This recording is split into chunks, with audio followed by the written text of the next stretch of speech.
Hey guys, I'm back again, and this time I'm going to run a wet race setup video series. This has been highly requested among you guys, so I thought I'd better jump on this and make this happen for you guys. This video series will consist of much more concise videos, so there won't be the longer racing segment at the end. What I'm going to do with this series, I'm just going to run through the setup itself for each track, and I'll let you know what I've changed compared to my dry setups. So let's kick things off with Bahrain. Now this is a track which I don't think has ever seen rain in an F1 Grand Prix, but it's not going to stop me from making a wet setup video for you guys anyway.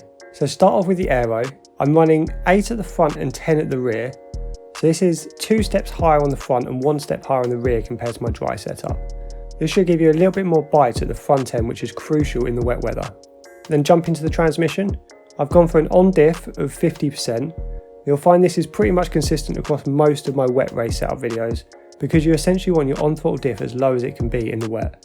The on throttle diff has a huge part to play in how quickly you lose traction under acceleration, so by lowering it all the way down to 50% will make traction loss much more manageable in the wet weather. And I'm running an off throttle diff of 56% to round out the transmission setup. For the suspension geometry, I'm running almost an identical setup to the dry setup that I created, with just a couple of tweaks here and there. So I've gone for a front camber of -2.8, a rear camber of -1.7, front toe of 0.06 and rear toe of 0.2. And then for the suspension, I've softened it all up compared to my dry setup. And again, this will be a trend across most of my setup videos, as a softer car performs much better in the rain. So go the front suspension of 1, rear suspension of 3, and then anti-roll bars of 1 and 3 also. And then bump up the ride height to 6 and 8, which is a pretty sizable increase from the dry setup. You probably can lower your front ride height a little to 5 and get away with it, but I've gone with 6 to err on the side of caution. Then for the brakes, going 89% brake pressure, which is a little lower than our dry setup. This is just to help avoid locking up, which is much easier to do in the wet. And then go with the front brake bias of 57%.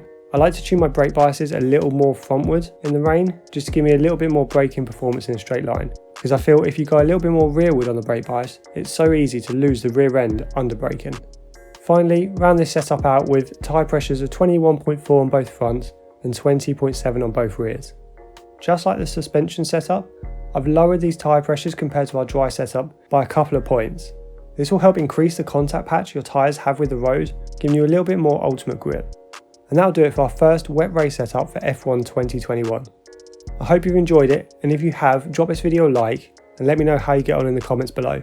I'll be dropping more of these wet race setup videos very soon, so subscribe to our channel and hit that notification bell to be alerted when the next setup videos drop. Until then, see you on track guys.